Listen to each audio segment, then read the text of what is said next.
Okay, hello guys, how are you? Today we are going to discuss these two topics.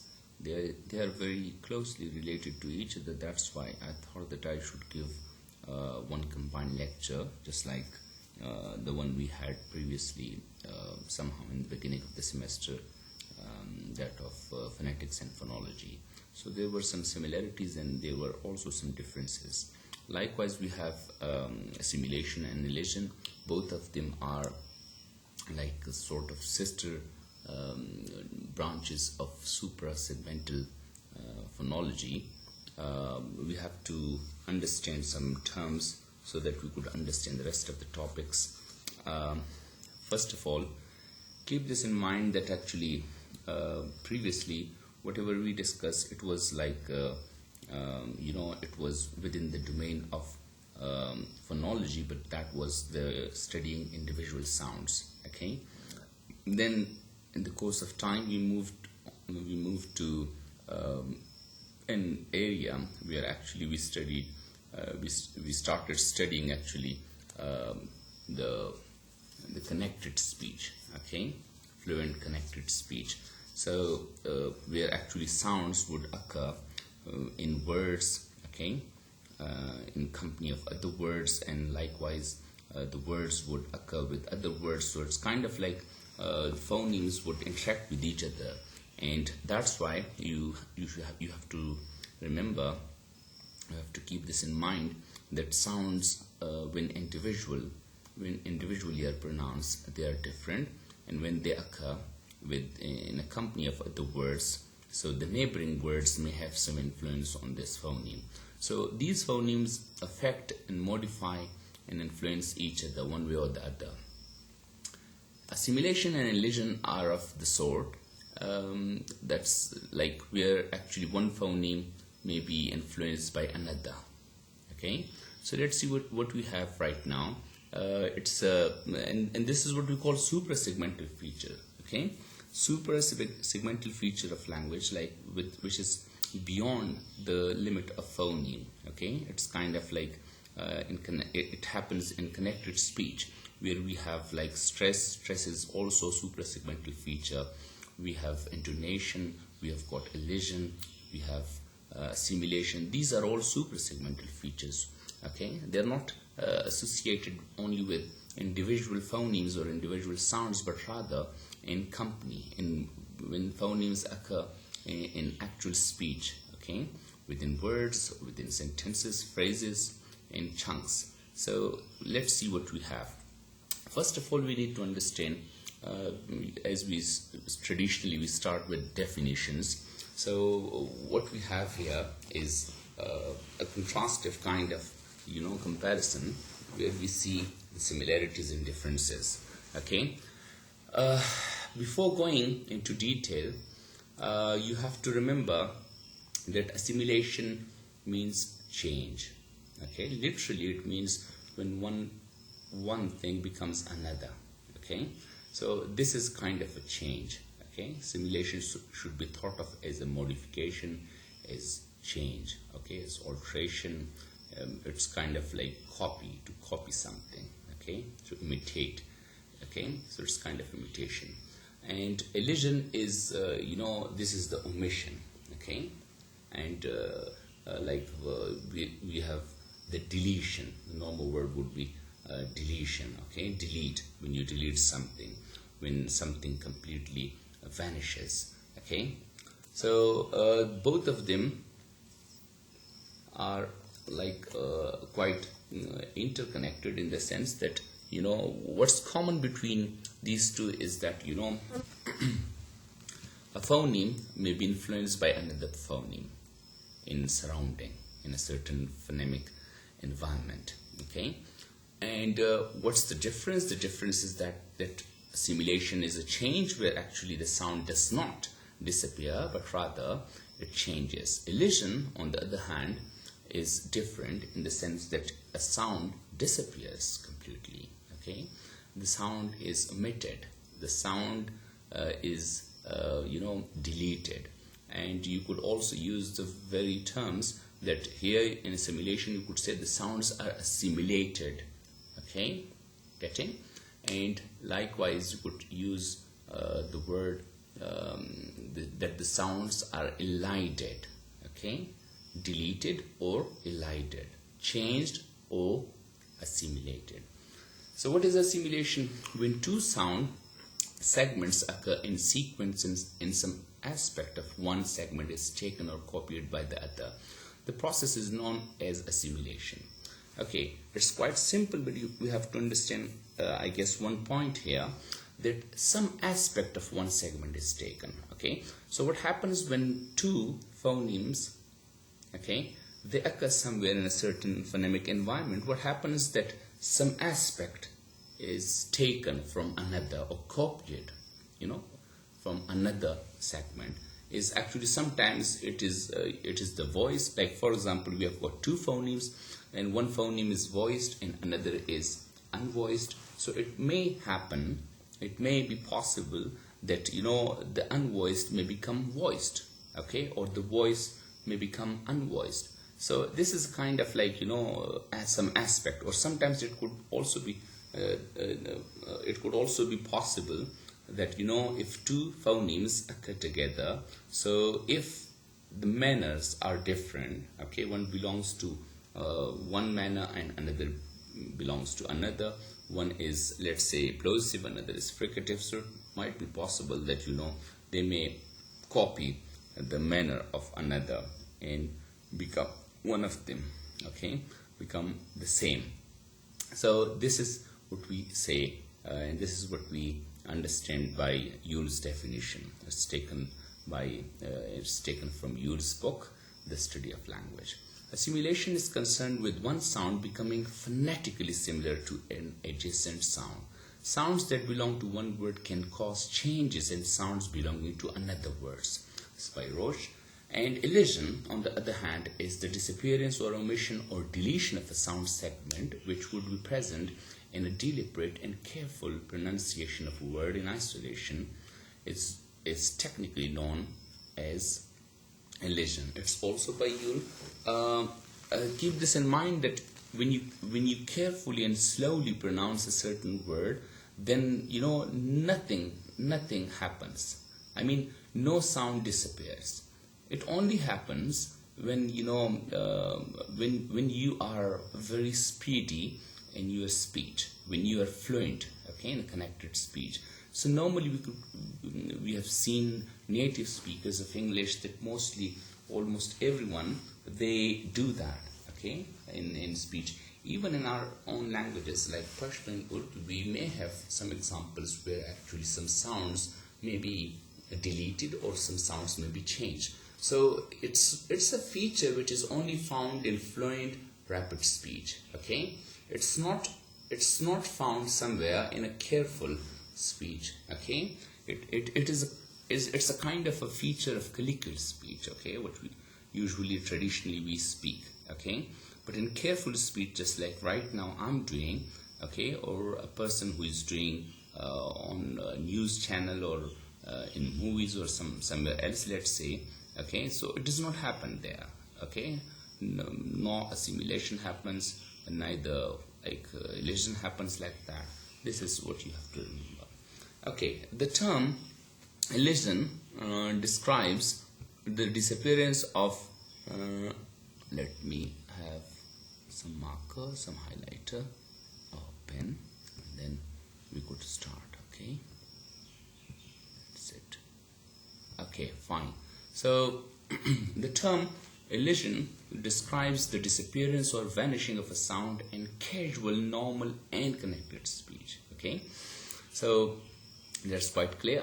So elision refers to the leaving out, okay, leaving out of a sound segment under the influence of neighboring sounds in fluent speech, okay, or you could say the missing out, okay, the missing out of a consonant or vowel or both, that would be present in slow colloquial pronunciation of a word in isolation.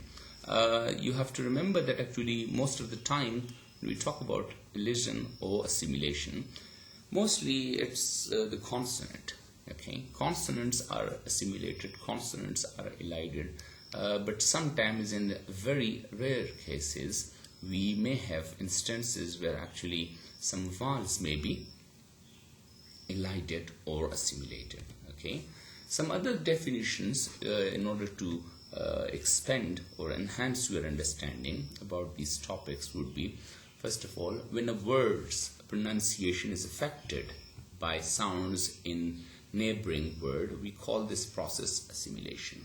Okay, so it's a process by which a phoneme is replaced. Okay, keep this word with you and you are coming, or changed by another phoneme under the influence of the neighboring phoneme, either following or preceding. Okay, a phoneme may be changed by under the influence of the preceding or the following phoneme. Okay, and this is now a very important point.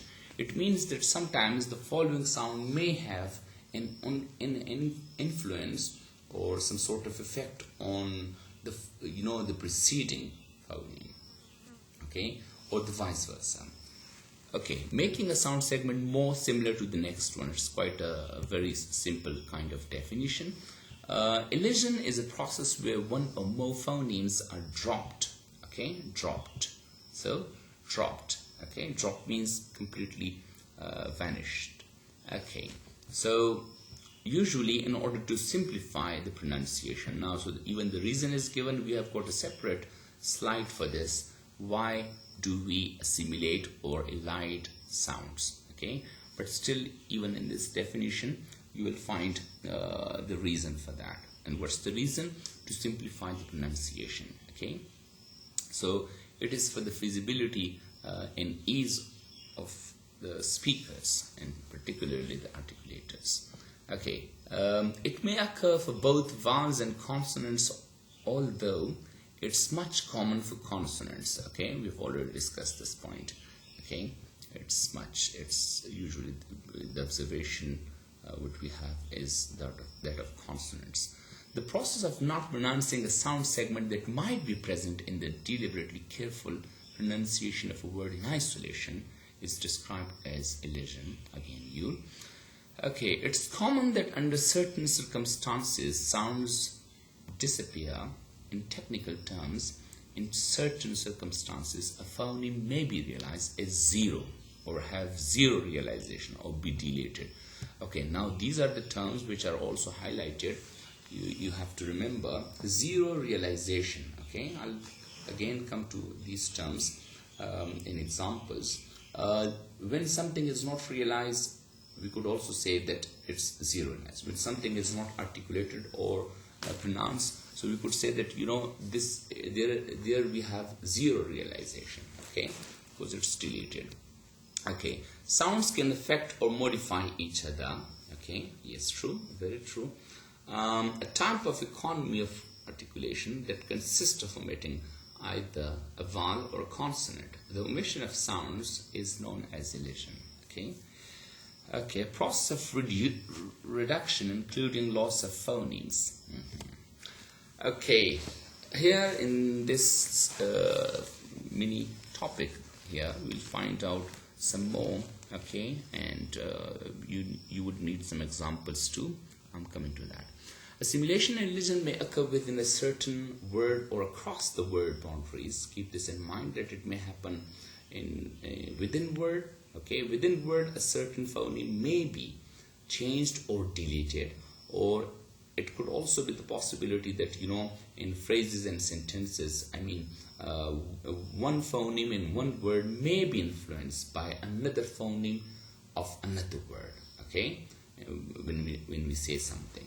So within a word, the adjacent sounds influence each other, and progressively or regressively, that's the directions. So we have already discussed that the following sound may change or affect or influence another sound. Okay, the following sound may influence the preceding sound, or the preceding sound may influence the following sound. So it's kind of like the influence is in both directions. It's a bidirectional change. It's a bidirectional influence. Okay, this is what you have to remember. Across word boundary, the final consonant, okay, there is a term here, CF, C capital and F small in the bottom. So this would stand for final consonant. And what is final consonant? I'm explaining it in the next slide. Okay, final consonant would be the final consonant of, if for example you've got two words, so you know the first word, the consonant of the first word, okay, the last consonant of the first word would be your CF, your final consonant, and the initial consonant of the next word would be your CI. Okay, initial consonant. So an initial consonant influence each other progressively or regressively. Okay, fine. Regressive. Okay, if a phoneme is affected by one that comes later in the utterance, the assimilation is termed regressive. Okay, regressive and progressive both are antonyms. And you know, here in regressive, what happens that the sounds assimilated or elided are influenced by the succeeding sounds. Okay, so it means that the following sounds influence, okay, the following sounds. Okay, getting or not?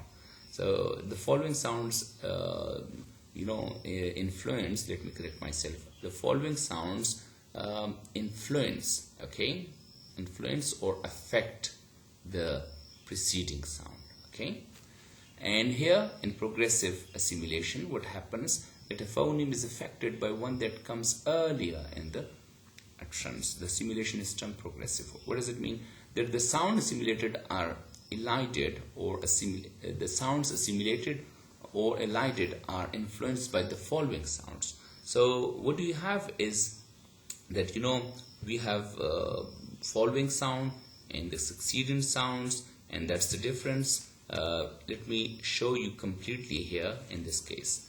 Okay, look at you know, look at the examples first of all. I would say, okay, we have got, you know, horseshoe, this example. Okay, how many words do we have? We have got two words. Okay, horse and shoe. So horse, what's the final consonant here? S. Okay, of the first word. We have got here S, horse. It ends with a consonant, and that consonant is S, fricative, this one. Okay, so this is your CF. What is it? It's your CF. And then another word. Okay, the next word begins with, again with a consonant. The consonant is sh, shoe. Okay, and in the word shoe, it is the first consonant sh, and this sh is actually your initial consonant. Okay, this is your initial consonant. Okay, and this s here in this example is your CF, your final consonant. Is this fine? Good. Okay, so here in this case we have got you know, this example, and let's see you know, what is influenced and how and what direction it is being influenced. Okay, so horse, if you individually pronounce this word horse, so you'll completely say horse, and if you say it shoe, you will say shoe. In careful pronunciation even, you would say horse, shoe. But in rapid speech, in fluent speedy speech, what happens? You say horseshoe. What? Horseshoe.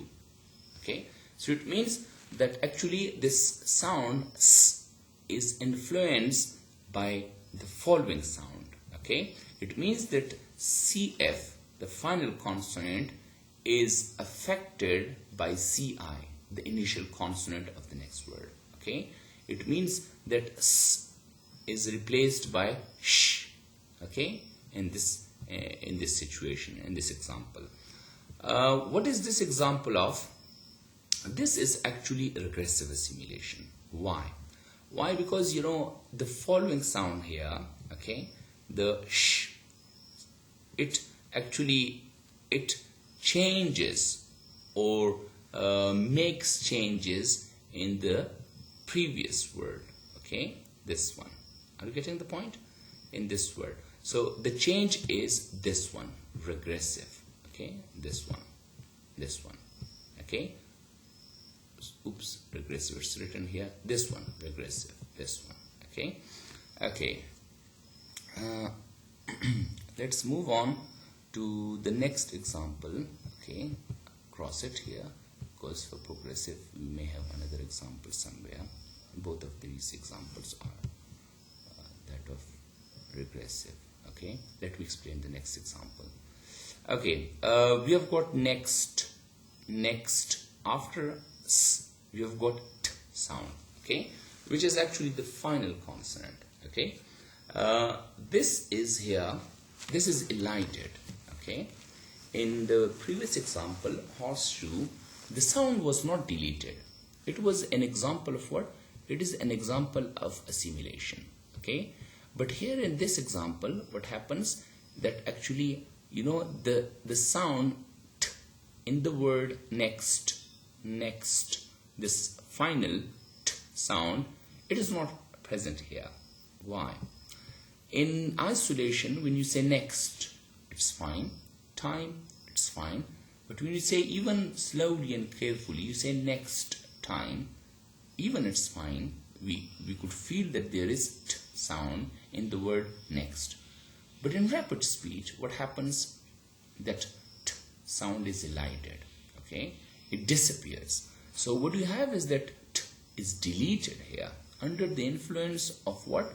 This ci, the initial sound. Okay, and here again the direction is regressive. So these examples are different in terms of assimilation and elision.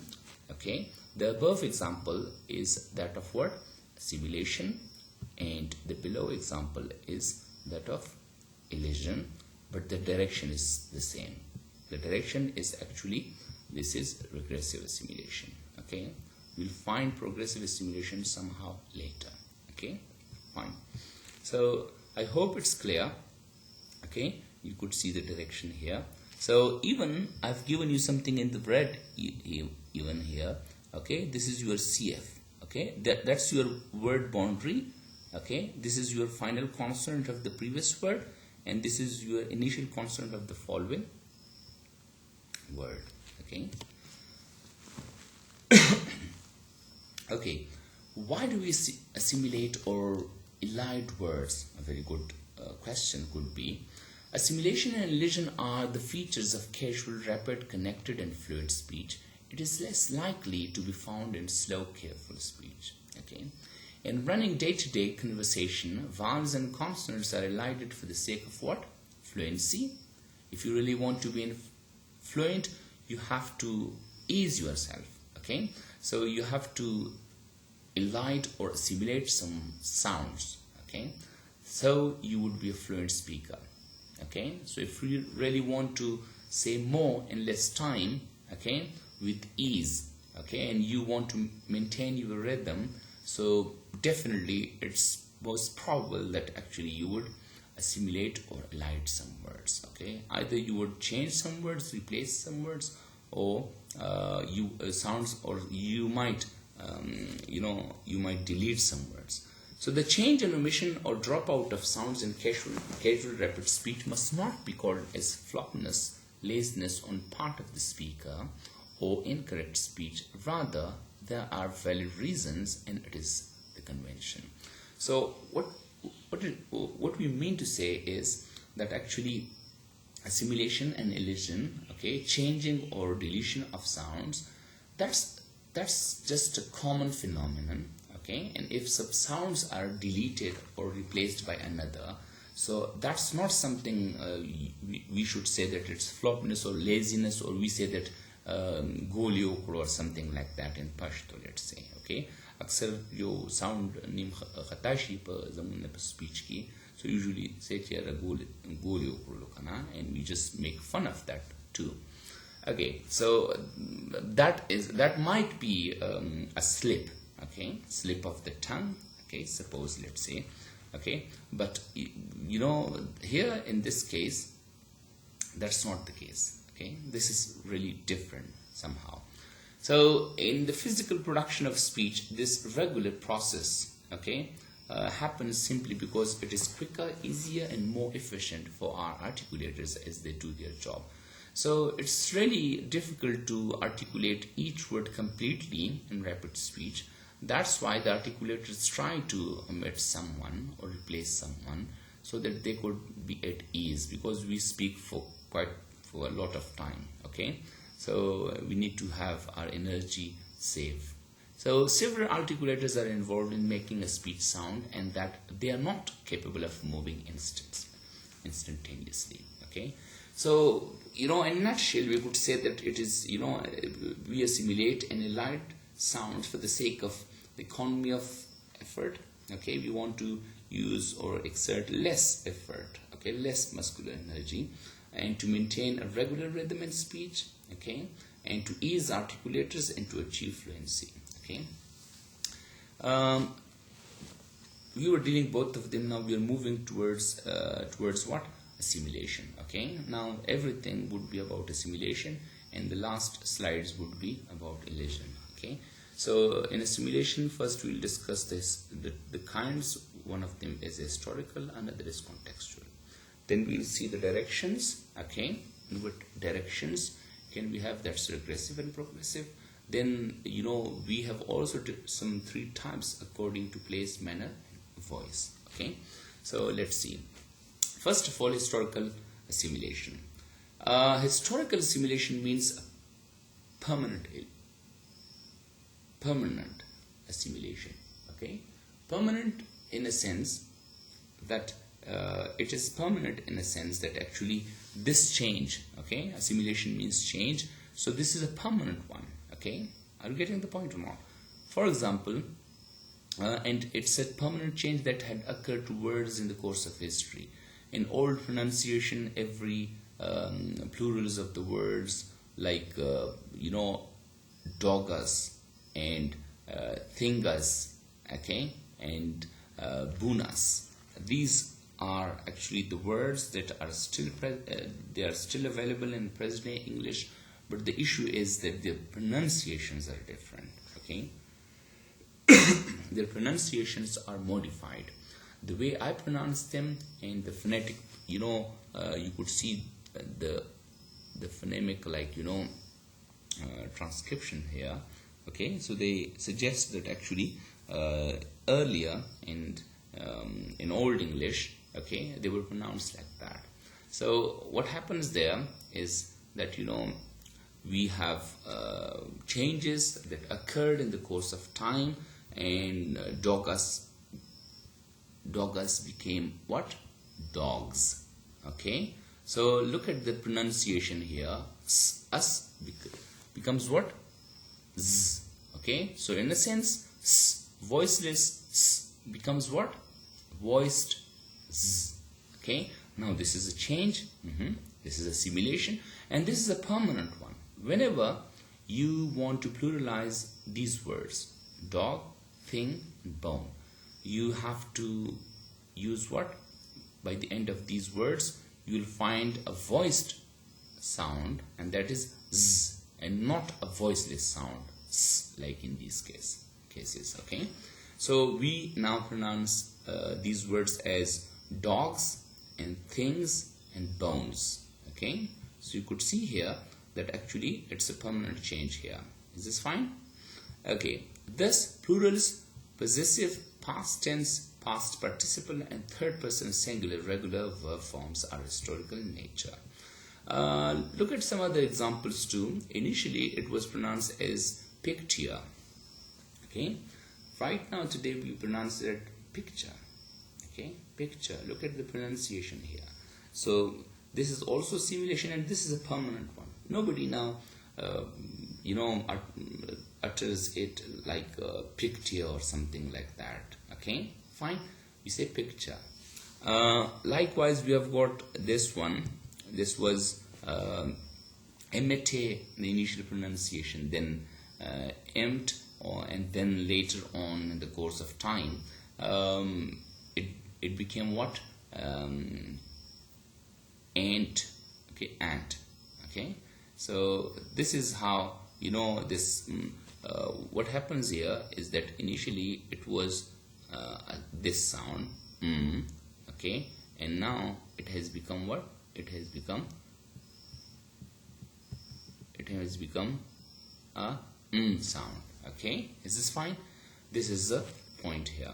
Okay, then earlier we had question, and right now we've got question sound, just like picture, picture.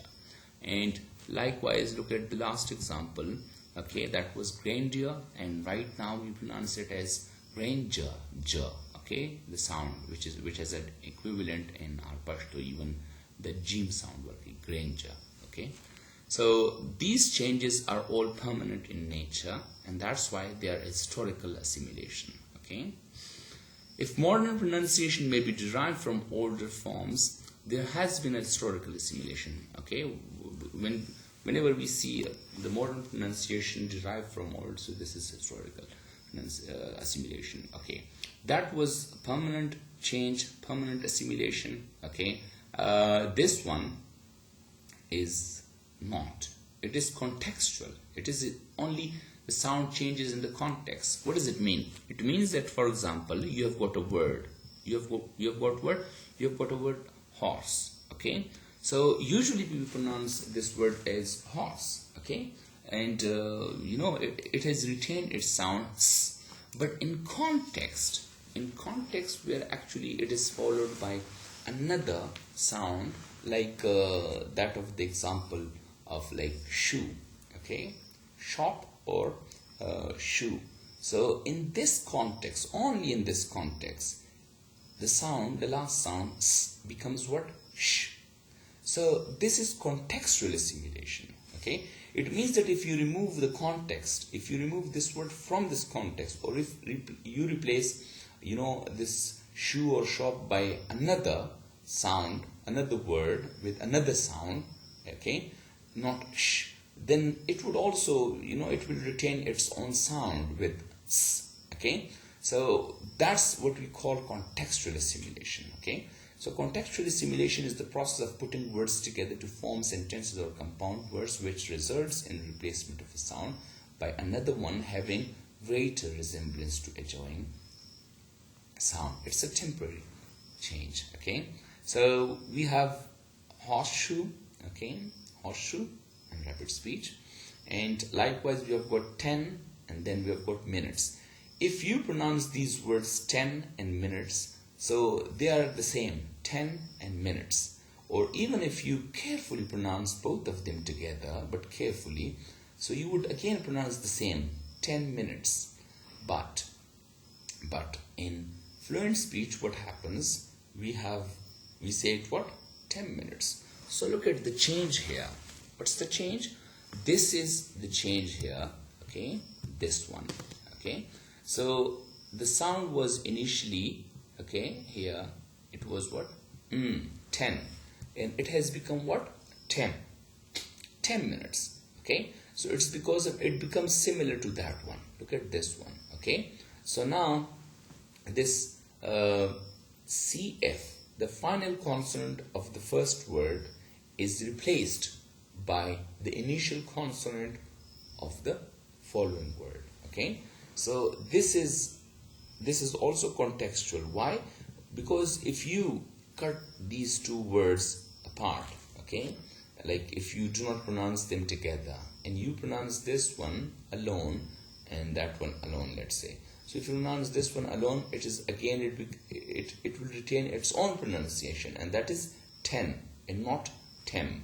Okay, so this is contextual. This is a good example of contextual assimilation. Now look at the last example here. We have got what? This. Okay, THIS. This, and we have got what? We have got shop. Okay, so but it becomes what? This shop. Okay, so this is again contextual assimilation. It depends on the context. In this context, it has appeared with sh sound, and that's why it has become sh. Okay, what's the direction of change here for assimilation? That's regressive and progressive, the same thing. Okay, just like look at the example of horseshoe. Okay, so horseshoe, horseshoe. Okay, so this was all about the direction. Okay, we'll have some examples for progressive assimilation too. Okay, the assimilatory process in which the initial consonant ci of the following word influences or changes the final consonant of the preceding word. Okay, so it's said to be regressive assimilation. So in this example, in horseshoe, what happened that actually the initial consonant of the following word, okay, influences the final consonant of the preceding word, okay, like this here in this case, okay, that's the example here, okay, the initial consonant of the following word influences the final consonant of the preceding word, okay. Okay, most instances of assimilation found in English are of this type. Okay, you have to remember that actually many of the examples that we'll study or we'll find, they are of, the direction is regressive. We have very rare cases of progressive assimilation. That's why we don't find much examples, but we do have certain. Okay, these are the examples of regressive assimilation. Look at the words. Okay, these are compound words now. Okay, so it means that assimilation may take place within words. Okay, so not across the boundary. Okay, we have got what? News.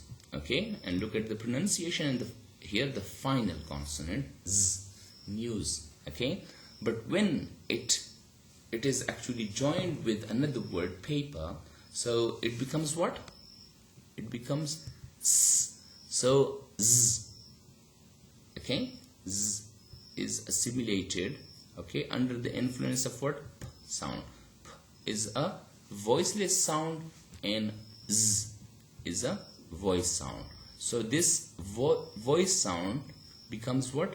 Voiceless sound under the influence of the voiceless sound. Okay, so it becomes what? Newspaper. Okay, newspaper. Okay, not newspaper. Okay, I hope it's clear. Okay, we have got goose. Okay, goose, and then we have got goose, gooseberry. Okay, look at the pronunciation. Okay, here this example is the reverse of the previous example. Okay, how? Like there, a voiced sound became voiceless. Here, a voiceless sound becomes what? Voiced. Okay, so why? Because there it was p sound, p sound. The ci, the initial consonant, was a voiceless sound. Okay, and here b sound, it is actually the initial consonant of the next word, and it is voiced. That's why it has influenced the previous sound to change, okay, to become alike, identical. Okay, and in terms of voice. Okay, look at the next example 5, and it ends with v, a voice sound v, and right now here it becomes what?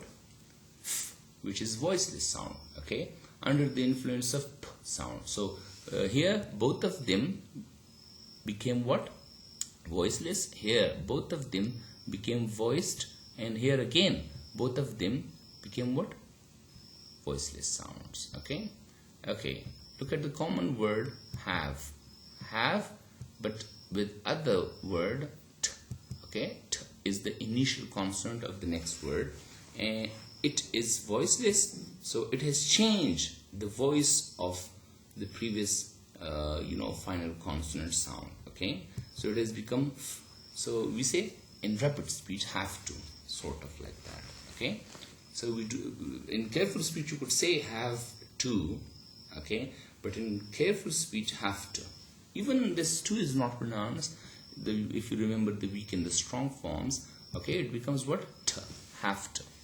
Okay, then we have got used, quite hard sound, and here it becomes what? Used to. So even both of the sounds are changed here to voiceless. Okay, let's move on to regressive assimilation of some other different category. Like we have describe. What? Describe. This is within word. So it ends with the voiceless b sound. Okay, it ends with the voiceless b sound. But here what happens? It becomes p sound. okay, in description. So it becomes what? It becomes a p sound, okay. So again, what's that? The place is the same, that's bilabial. The manner is the same, okay, that's plosive, okay. But what's the difference? The difference is that of voice, okay. Initially in this form of the verb, in describe the verb, it was p sound, a voiced, but here in noun, it becomes what? It becomes a voiceless sound, okay. Okay, then we have got receive, reception, v sound becomes what? P sound, receipt, and here it is completely deleted rather, okay. In receipt it is proved with the example of elision, a good example of elision. Okay, let's move on to the next word, 12. Again, it ends with what? With v. Okay, now here it becomes what? F sound, okay. So devoiced, this sound is devoiced. 5 becomes what? 5th and 15 and 50. So whatever the case may be, but here we have v, it changes into f, this one, okay. Okay, that was all about regressive assimilation. Let's move on to discuss progressive assimilation, okay. What do you have in progressive assimilation here? In progressive assimilation, okay, what is it? The process in which the final consonant of the following word influences or changes the initial consonant of the preceding word. It is said to be progressive assimilation. So it's the reverse of regressive assimilation. Okay, why?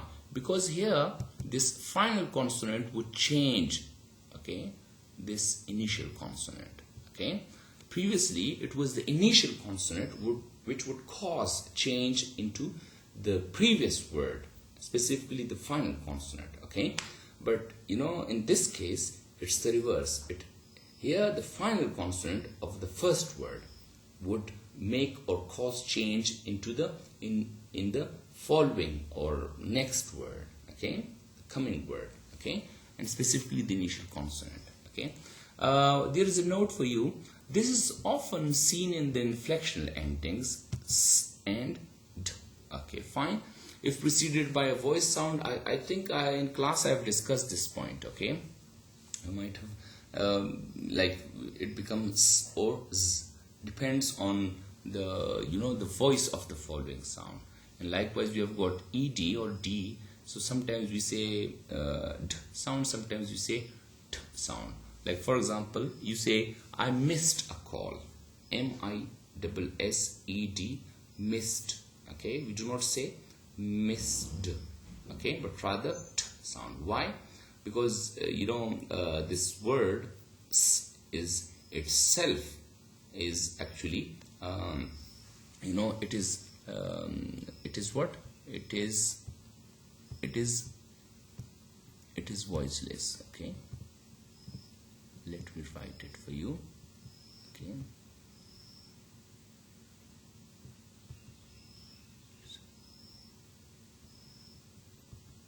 M-E-S-S-E-D, okay. So we have miss, and it is what? Voiceless, and this ed would not be pronounced as d sound, but rather as t sound, okay. So we say missed, okay.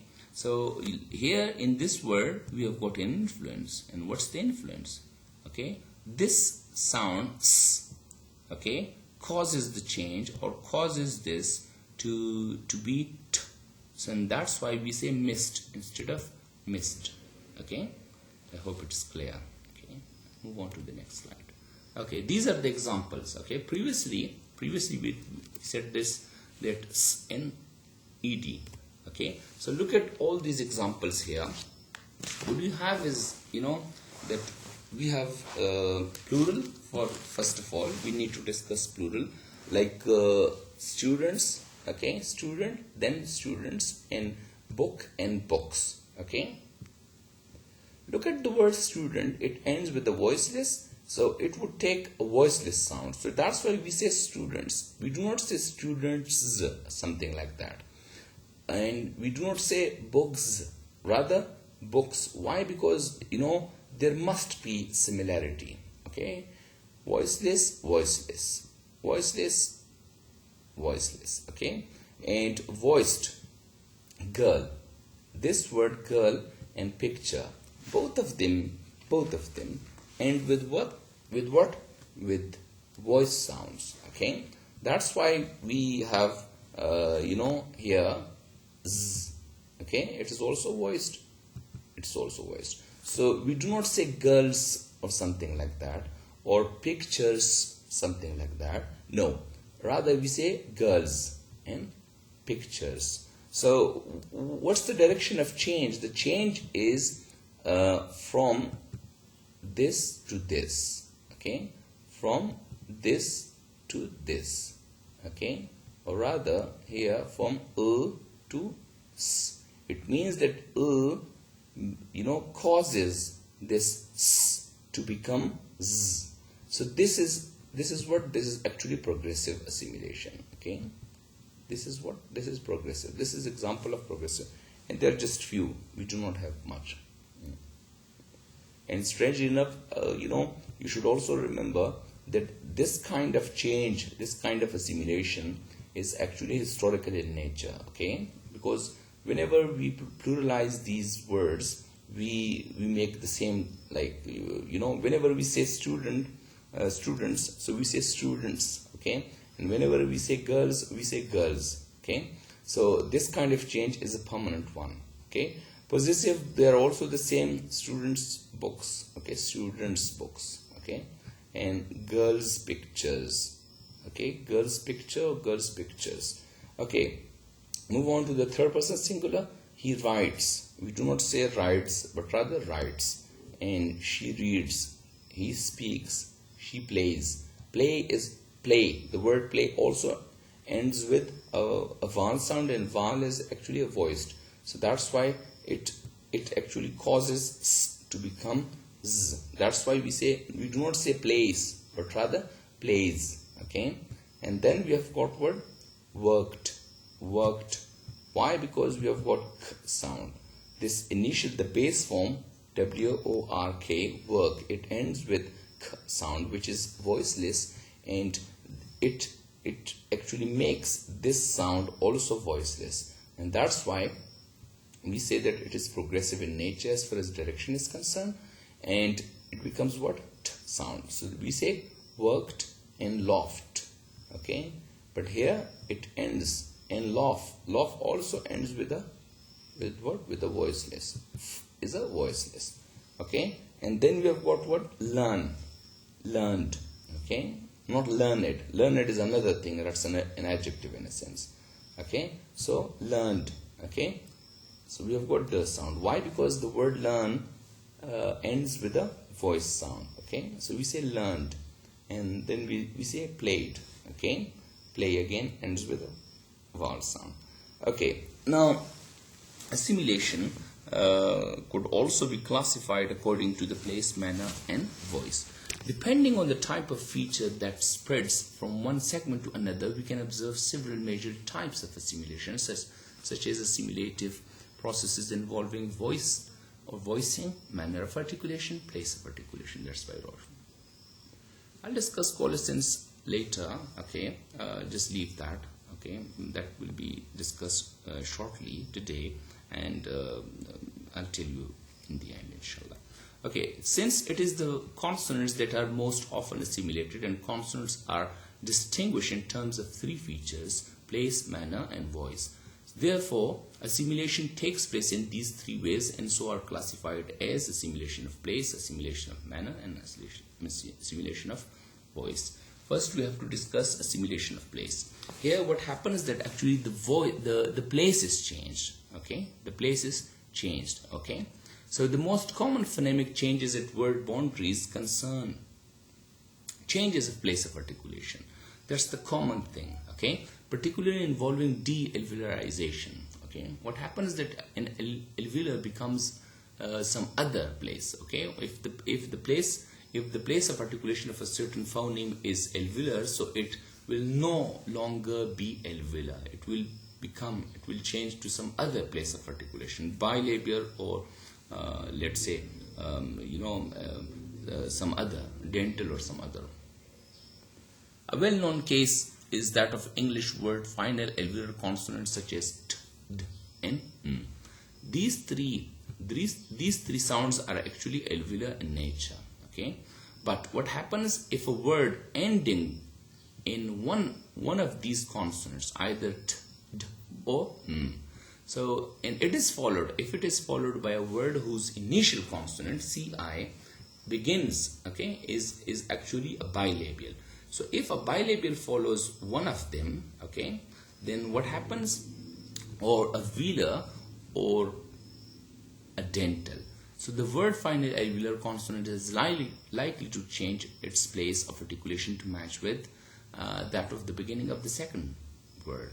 So what does it mean? It means, like, look at this word, that. This word ends with t sound, okay? It's CF, its final consonant is t, and t is actually alveolar. So, but the next word begins with what? With let's say boy, okay? So the boy, this word, look at this one. This word begins with what? With b, and b is what? It's a bilabial, okay? So what happens that it will change, it will de-alveolarize, okay? Previously it was t, so the t is actually alveolar sound as far as place is concerned. But now it will no longer be alveolar sound. It will become similar to that of, this one, a bilabial sound, okay? So it will become what? What? That boy. Instead of saying that boy, you will say that boy, that, okay? And likewise, if this word that, okay, is followed by another word girl, which ends with g sound, and g is a velar sound. So it becomes what? That girl, okay? Here, previously that was that boy, and now, previously t became a bilabial, but now t becomes what? A velar sound, that girl, because k is also a velar sound, okay? The difference between g and k is that of voice. Otherwise, both of them are velar sound, okay? And move on to the third one. Such changes are based on roughly homoorganic mouth articulation. So similar kind of mouth articulation, okay? Homoorganic mouth articulations. They always occur in the least obvious part of the syllable co-deposition. The reason why initial consonants are so rarely obviously changed by assimilatory process is that syllable initial consonants play a much more important role in identifying a word than do syllable final consonants. The crux of this discussion is actually that we may also expect that the b sound of boy should be changed, or why not the g sound of girl should be changed. So actually the answer is that these sounds are the initial sounds of these words, okay? B is the initial sound of boy, and g is the initial sound of girl. So if they are changed, so it would be really difficult to understand, like, whether it is boy or girl, okay? So the initial sound of a word is very important for the listener, okay? Why? Because the initial sound will tell you about the word, okay? So that the word may not be misunderstood, okay? Some other examples of de-alveolarization is, are like them, okay? That boy, so in rapid speech, that boy, that girl, okay? That girl, this is a sheep sound here, okay? Sheep sound. That girl, 10 players, okay? Look at here, okay? Becomes what? So p and both of them are what? Bilabials, okay? So the places become one, okay? Then we have got 10 cups, okay? In rapid speech, would you have 10 cups, 10 cups, okay. And this Zukami Awaz, okay, Igma. And then we have got what? That thing, okay. And okay, this mistake here from me. Okay, I'll make the change. Okay, fine. That would be that you know, that thing, okay, that thing, that thing, okay, that thing. Okay, so this theta or sound, okay, will also be here. Okay, get those, okay, get those. So here we have got again double sound, th and th, okay. And bright kid becomes what? Bright kid, okay. And good pen becomes what? Good pen. And good concert becomes what? Good concert, okay. This in the last example it is d sound, and here it is k sound. It means that d is CF, final consonant, and k is CI, means initial consonant. And you know, the final consonant is changed under the influence of the CF. It means the initial consonant of the following word, okay. And that's why the places are now the same. And how? It's g sound. So g and k, both of them are vila, okay, k and g.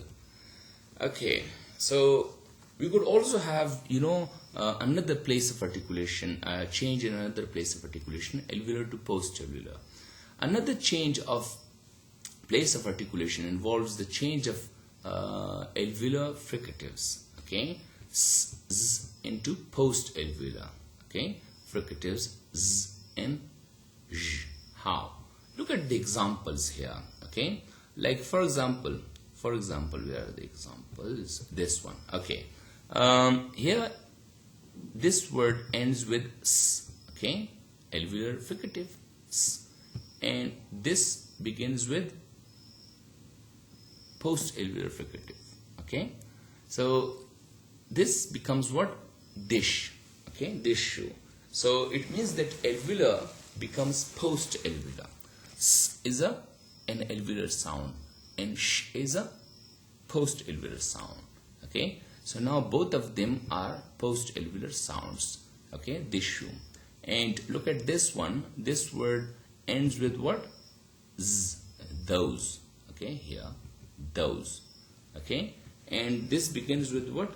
Ear, ears, okay. So what we have is that we have, you know, a combination of what? A combination of alveolar voiced plosive z and a post-alveolar voiced plosive, okay, yeah. So we have fricative, okay. So we have what? We have got both of these sounds. We have got a sound of what? J. So it has become, instead of saying those years, you would say those years, okay, those years, j. And assimilation of place is noticeable in the regressive assimilation of alveolar consonants, okay. So most of the time the instances that we have of place of you know, they are noticeable in what? In regressive assimilation, okay. Most of them are regressive, okay, fine. Okay guys, here in regressive assimilation, okay, regressive assimilation is commonly seen in some prefixes too. Okay, that's a very good instance. Like look at here, in before t, d, s, okay, and im before bilabials, okay. These are all bilabials, okay. So we will have im before bilabials, and we'll have in before these t, d, alveolar and this post-alveolar sounds, okay. And we have got il before l, and we'll have ir or r, okay, ir before what? Before r sound, okay. look at the examples here. Okay, here we do not say indirect, but rather we say indirect. Okay, and here we do not say insane, but rather insane. Why? Because we have got d sound. In is this prefix in is followed by d, and here this prefix in is followed by s. So that's why we have got in and in both of these words, indirect and insane. But in this case, okay, this word polite starts with what? With p, which is bilabial, and likewise balance starts with what? Begins with b sound, which is also bilabial. Morals is also has got its initial consonant bilabial. So all these words start with bilabials, and that's why we have got what? Im. Okay, we do not say in polite or in balance or immoral, but rather impolite, imbalance, and immoral. Okay, likewise we have got illegal. Okay, but here we have got what? Irregular. Okay, we do not say irregular or illegal. Okay, so this is kind of also these are instances of what? Assimilation, and the direction is regressive. Why is it regressive? Because this word, the CI would influence CF, so the direction is in opposite. Okay, that's why these are the examples of regressive assimilation. Okay, for progressive assimilation, as far as the direction is concerned, we could also have some examples within word. Now these were all the examples of within words. The previous one, okay, these ones and these examples. Okay, that's assimilation within words, not across the word boundary. Okay, so progressive assimilation is relatively uncommon. Okay, and it may occur when a plosive is followed by what? A syllabic nasal. Okay, and the nasal undergoes assimilation to the same place of articulation as the preceding plosive. How? Look at this. Look at the examples here. We have got okay, this one, and we have got what? Okay, so after p and b, like for example, we have got what? Happen. So this here occurs after p, and p is what? It is actually a bilabial. Okay, it is what? A bilabial here, and this one is nasal. Okay, and syllabic consonant, what happens is that actually even the sound is shorter than schwa. So here we say happen. Okay, so it becomes what? Happen. Okay, happen, and it becomes album. Okay, instead of urban. Okay, and likewise we have got what? The example of what? Second change. Okay, second chance. Okay, and organ. Okay, and then we have got what? Beckon. So second chance. Okay, and then we have got what? Organ. Not organ, gun, but rather organ. Okay, and we do not say bacon, but rather baking. Okay, so let's move on to after studying and understanding assimilation of place, now it's the turn to understand assimilation of manner.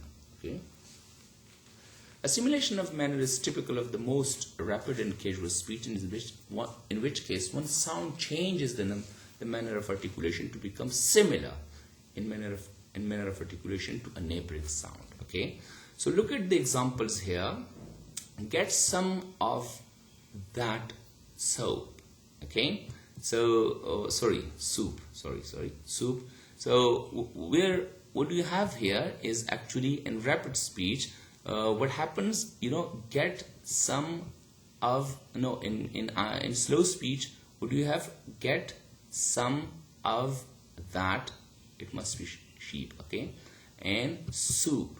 Okay, but usually the English speakers say like get some of that soup. Okay, so get becomes what? Guess. Okay, Why? Because the next word some starts with what? S sound, and here it's the manner which is changed. Okay, here some starts with what? With s, and its manner is what? It is a fricative. Okay, and t is a plosive. So t becomes what? Plosive. T, plosive becomes what? A fricative s here. Okay, so that's why we have got what? S and s. Now both of them are fricatives. Okay, initially before that, the final consonant was was a plosive one, and the initial a fricative. Now both of them are fricatives. Okay, likewise look at here, the same case. Okay, the same case, like here t was a plosive and s was what? A fricative. Now both of them have become what? Fricatives. Okay, so we say that soup. Okay, get some of that soup. That soup. Okay, look at another example where we find some cases like in which we have a final plosive. Okay, becomes a fricative or nasal. Similar, like for example, we have got good night. Okay, so the word good ends with d sound, and d is a plosive one, and the next word okay, its manner is actually what? It is what? It is a nasal. Okay, it's a nasal sound. Its manner. So this d becomes what? A nasal sound then. Okay, why? Because the following word, the manner of the following sound is nasal. Okay, and it's plosive. So that's why it becomes what? Good night. Okay, instead of saying good night, we say good night. Good night. Good night. Okay, okay, fine if it's like that. Okay, the last one would be assimilation of voice. We have done assimilation of place, assimilation of manner. Now we have got assimilation of voice. Okay, this may refer to assimilation involving the feature plus or minus voice. Okay, voiced or unvoiced. Okay, in a certain environment, we can consequently observe the voicing or devoicing of a segment. Okay, if we examine the pronunciation of the voiced labiodental fricatives in the sequence, give books. Okay, give books. Okay, so and we compare it with the sequence give peace. Okay, so we will easily notice that while in the first case it is v, okay, give, but is fully voiced. Okay, but in the second case it is actually f. Okay, how? Like previously in the previous example, that was give books. Why? Because here we have got what? It starts with b sound. Okay, so the initial consonant of this word book is actually b, and b is what? It is a voiced. Okay, but here it is what? It is also a voiced here. Okay, give, v is also voiced. So both of them are voice sounds. Okay, so the voice is the same. But in this example, what happens is that actually the initial consonant of the next word, that is actually p sound. Okay, and this p is what? It is a voiceless sound. Okay, but v is a voice sound, voiced sound. Okay, so both of them must be the same. Why? Because here again there is a problem. It's a disorder. One, it is actually the voice sound is followed by an unvoiced sound. Okay, so that's why both of them would become what? Alike.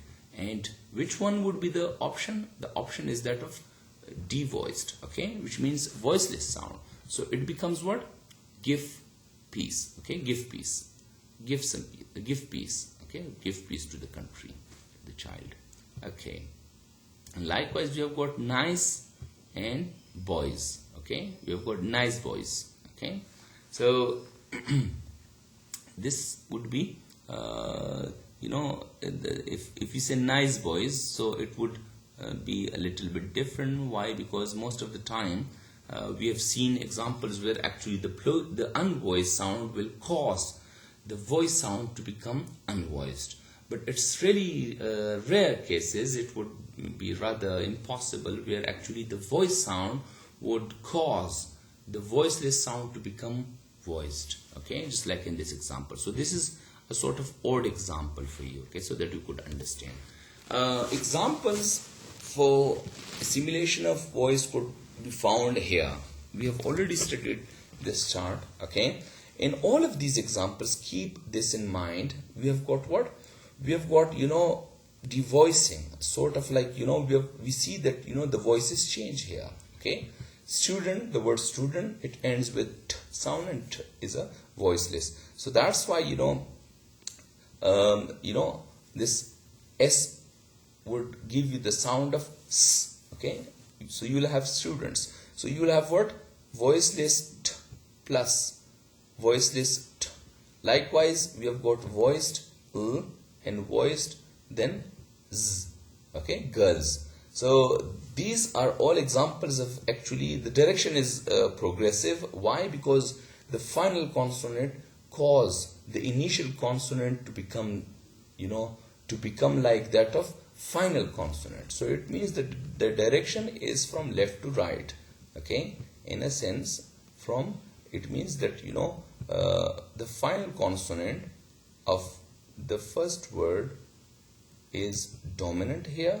It will cause the initial consonant of the following word to become like that of final consonant, okay. This is the case. So the direction is actually regressive. The direction is actually progressive, not like that, okay. It must be like this. The direction is what? The direction is progressive, and this is an example of what? Assimilation of voice. Why? Because the voice is changed, okay. In assimilation of place, the place was changed. In assimilation of manner, the manner was changed. Now, in assimilation of voice, the voice must be changed. The voice must be changed from voice to voiceless, from voiceless to voice. Okay? So, any kind of change is change, whatever, whether it is the place, manner, or voice. Okay? That's the change. Okay, then in possessive cases, in all of them, in third class and even the here worked. Okay? In all of these cases, the sound is changed. Okay? It's the sound change. Okay, some other examples for you besides them. We have got bad tongue. Bad tongue. Okay, bad tongue. Okay, but in rapid speech, we see a, devoicing here. How? This bad tongue. Instead of saying bad tongue, we say in rapid speech, what do we say? Bad tongue. So it's kind of like, this d sound is devoiced. It means that it becomes voiceless here, okay, in rapid speech. Is this fine? And of course, the direction is regressive, okay? The direction is regressive. Okay, so look at the next example, big car, okay? It becomes what? Big car. K. So again, g is a voiced, but here k is what? A voiceless sound. So this, this g sound becomes devoiced, okay. This is devoiced, okay. And the last example is good tea. It becomes what? Good tea, okay. Okay, fine, there is one mistake. It should be voiceless, and that's t, okay. So good tea, okay, would turn out to be good tea, okay. Good tea, okay. So it's also it's also become what? Voiceless. Okay, that was all about what? Assimilation. Okay, now we have to move on to elision, and this is very short. It's not that much lengthy. Let's finish this. Okay, we are almost about to finish. Okay, so elision is what we have already discussed, the disappearance. Previously in all of those discussions, okay, what we had is that actually we saw that actually a sound was replaced, changed, okay, under the influence of the neighboring sounds, okay, regressively or progressively. Right now what we have is actually we have got disappearance, completely disappearance of sound. A phoneme would disappear completely, okay? It will not be pronounced. It would become silent, muted, okay? Let's have some examples. Likewise, we have got historical elision and contextual elision. In historical elision, what happens that actually a sound is deleted completely, permanently. It's a permanent deletion, okay? Like in the examples, okay, it has got zero realization, and that's why we have got like silent letters, okay? We have got many examples in the modern English where we have got silent letters, okay? And these are all permanent ones, okay? How? An example of elision in general and historical elision in particular would be the loss of what?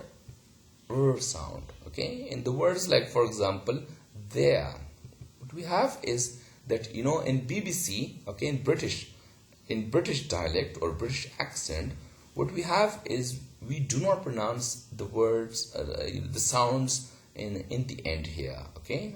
Sound, if it is not followed by a vowel. If it is followed by a vowel, then we pronounce it. In BBC, in British, in American English, yes, they do that. They say there, okay, there. But in BBC and RP, we do not say. So this is kind of historical elision for all Britishers, okay?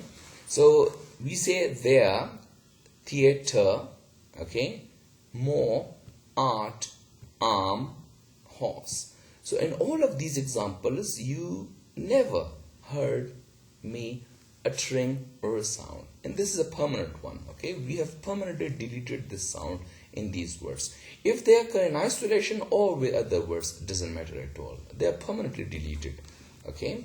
So they are permanently vanished, okay? Fine, disappeared.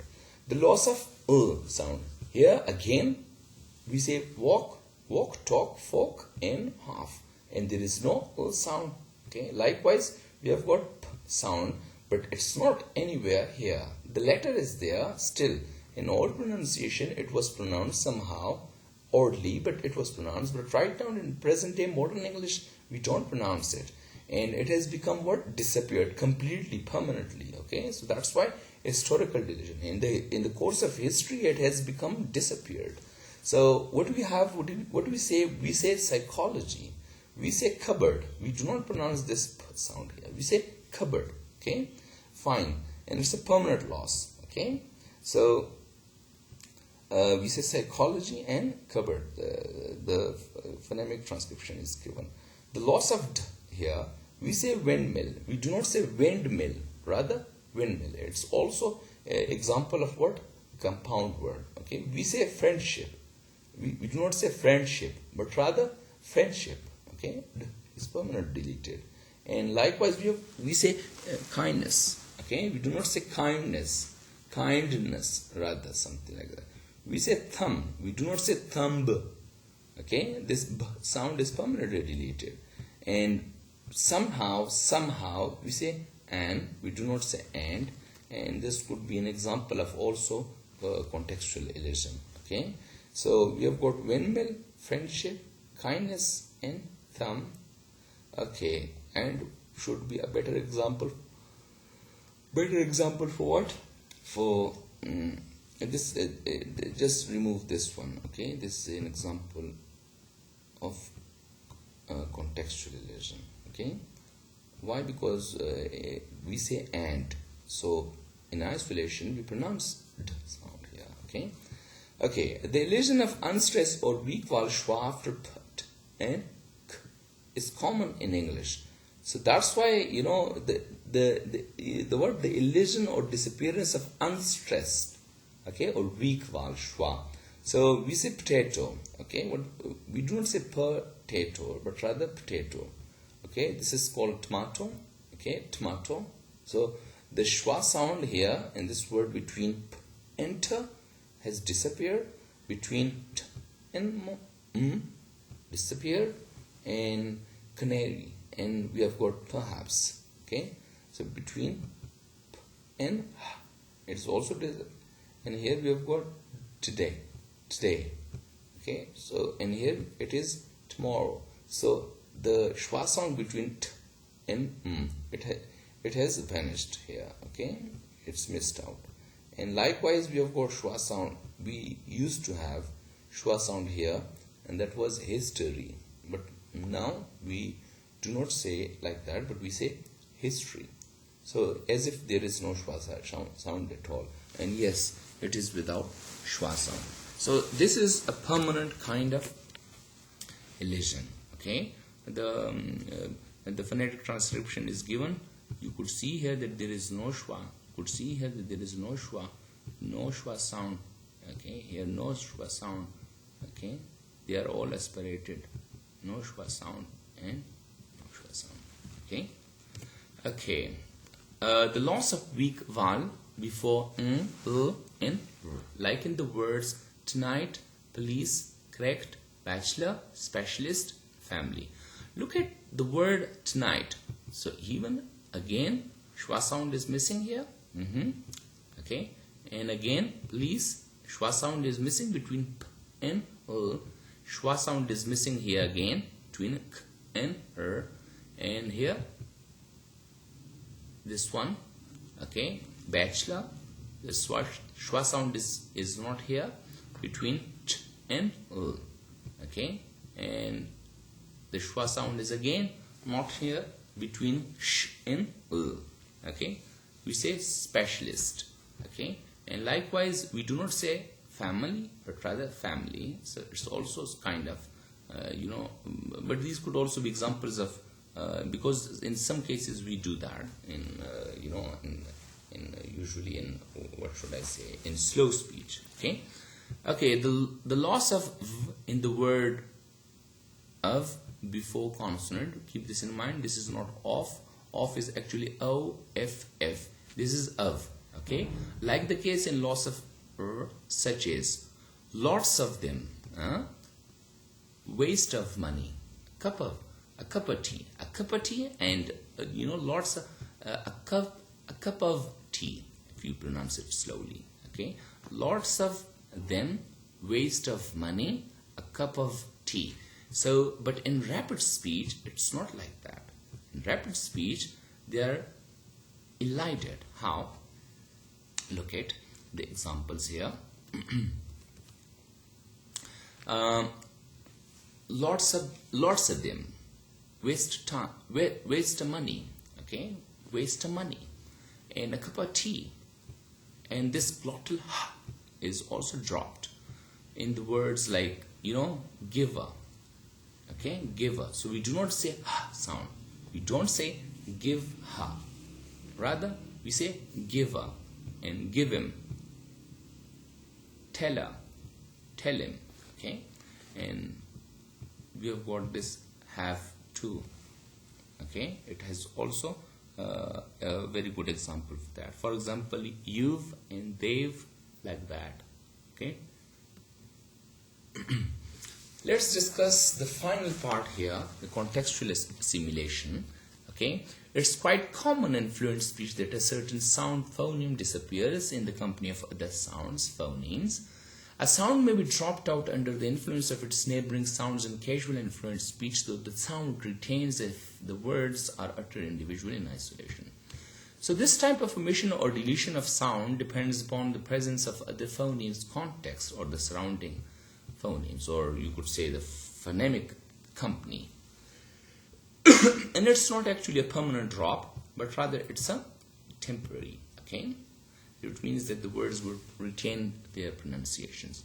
Okay, look at this one. We say next, and then we say week, but in here in this company would say next week. Okay, so t is elided. Okay, the final sound CF of the first word, okay, next, and the sound is actually t, it is elided. Okay, look at those last examples here. Okay, the most common elisions in English are t and d when they appear within a consonant cluster. For example, look at here. We arrived the next day. We do not say the next day, but rather the next day. Okay, so t is omitted. Okay, we see the omission of t sound. So t is elided between x and d sound. We reached Paris. We reach Paris. Okay. In rapid speed, we say when we reach Paris, we stop for lunch. So we do not. In careful speech, you could say when we reached Paris, we stopped for lunch. That would be in careful speech. But in fluent speech, what do you say? When we reached Paris, we stopped for lunch. So there is no t sound after ch, and there is no t sound after p. Okay? Instead of reached, we say reach, and instead of stopped, we say stop. Okay? Some other examples are like that, like, she acts like she owns the place. Okay? She acts. In rapid speech, we say what? X. So there is again no t sound. Okay? And that's it. Okay. Schwa sound disappears in unstressed syllables. Of course, we have already discussed. Okay, this is an example of historical as well as contextual elision.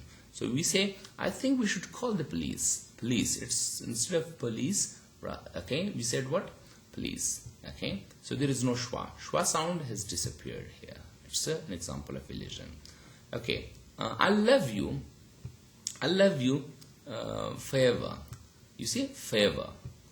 Instead of saying forever, we say forever. So schwa sound is again elided. Perhaps again schwa sound is elided. Here again collective. Instead of saying collective, we say collective. So schwa sound has been elided. Okay. And here tonight, instead of tonight rather, tonight even is better. But actually here it is elided. Interesting. Interesting. Schwa sound again here is elided. Okay. And vegetable. So vegetable. Okay. Vegetables. Okay. And likewise v is elided. This is another example. So my birthday is on the 11th of November. Okay. It's a complete waste of time. Waste of time. Okay. That's the last of my worries. Thank you so much, dears. I'll be coming back with another video, and that would be less than 10 minutes. We are left with a short, tiny topic. Hope it's clear. If you have got any queries, you may ask me directly or in the group. Okay, no issue at all.